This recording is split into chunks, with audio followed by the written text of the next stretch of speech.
Hey, this is Yemoonyah from spiritguided.com. I'm a spirit guide medium, award-winning author, and spiritual growth coach. In this video, I will introduce you to angels, who are one of the 7 types of spirit guide that have worked with shamans, priests, mediums, and everyday people across cultures and throughout history. After watching this video, you will know what exactly an angel is, if you have received the call to work with an angel, and how spirit workers connect with them so you can use the same methods to connect with your own personal guide. Let's start by first defining the term spirit guide.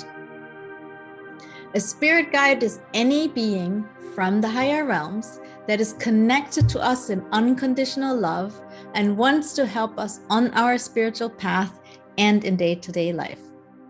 There are 7 types of spirit guide that have worked with shamans, priests, mediums, witches, and everyday people across cultures and throughout history.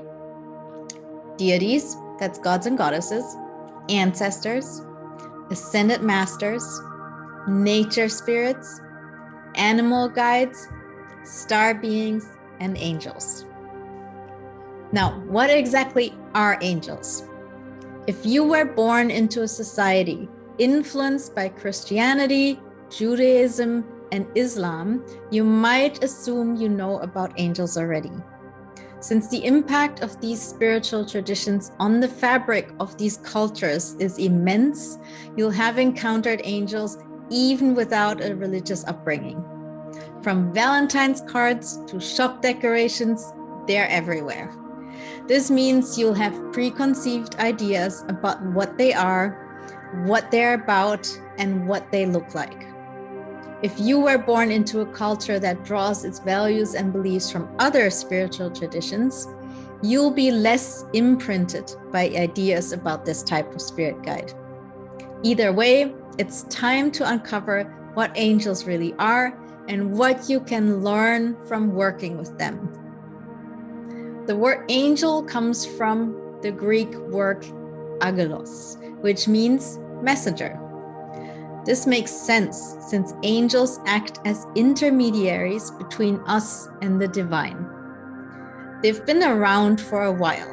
We know this because the Sumerians, Egyptians, ancient Greeks, and Romans all described them. Nowadays, polls show that 55% of all Americans say that they don't just believe in angels, but have been protected from harm by a guardian angel. How incredible is that? It shows that every single one of us has a guardian angel who provides us with love, encouragement, inspiration, and protection. Angels are the peacemakers, comforters, and healers of the universe. But they can also crack a good joke or dole out tough love if we need it. Some people say angels can't incarnate as human beings. Others tell stories of them taking on human form to bring important messages or save them from harm. I haven't formed an opinion about this yet, since I have no evidence for either theory, and I'll leave it to you to make up your own mind. What I do know is that angels often show themselves as human-like to make it easier for us to connect with them. It's not that they're actually male or female, or have blonde hair or black hair, or even use their wings to fly around the universe. They just know that it's difficult for us to communicate with a being made of pure light energy. So they try to make it easier for us by projecting an image that we can understand and relate to. Another way they show themselves to us is as streaming white lights or orbs during meditation, when falling asleep, during dreams, or on waking. They also like to leave white feathers for us to find in unexpected places. The most famous angels are the archangels: Michael the protector, Raphael the healer, Gabriel the nurturer, Zadkiel the transformer, Uriel the light bringer, and Metatron the celestial scribe. Yet even these high-ranking angels don't want us to worship them. This doesn't mean that we can't pray to them if we feel called to do so, but it's important not to create an imbalanced relationship. They're different from us, but not better than any other sentient beings in the universe, including us. They'll offer help, but we need to ask them for it.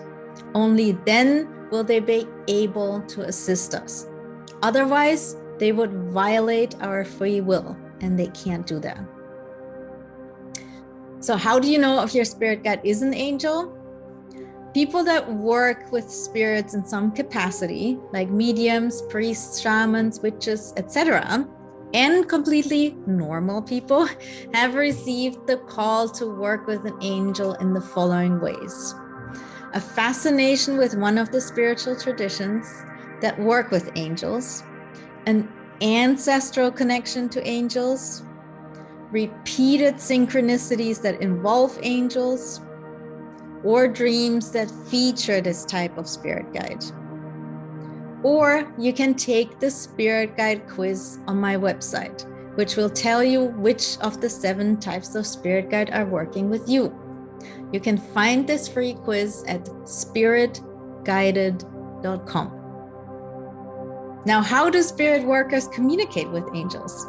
Pay attention, because you can use their proven strategies to connect with your own personal spirit guide much more easily. Traditionally, they are often connected to prophets, monks, and nuns of various spiritual traditions, but also writers and poets. They often appear in visions during deep meditation. And nowadays, many use tarot cards and oracle decks to communicate with their angels. So use these tools when you want to meet and connect with your own personal guide, because this is the language angels understand best. It will make your efforts much more effective. If you want to learn more about the characteristics of angels, what gifts and challenges they bring, and what your connection to an angel says about you, then read my award-winning book, The 7 Types of Spirit Guide. It was published by Hay House, and it will show you how to connect and communicate with your angel through a DIY ceremony that is personalized for this specific type of spirit guide. It's available as ebook, paperbook, and audiobook on Amazon, Barnes & Noble, Booktopia, Indigo, Waterstones, Hive, and anywhere else books are sold around the world. It's also available in Italian, French, Lithuanian, and Mandarin. Again, my name is Yamile, and as a spirit guide medium, award-winning author, and spiritual growth coach who has connected thousands of people with their spirit guides through readings, workshops, courses, and the book, I would love to help you do the same.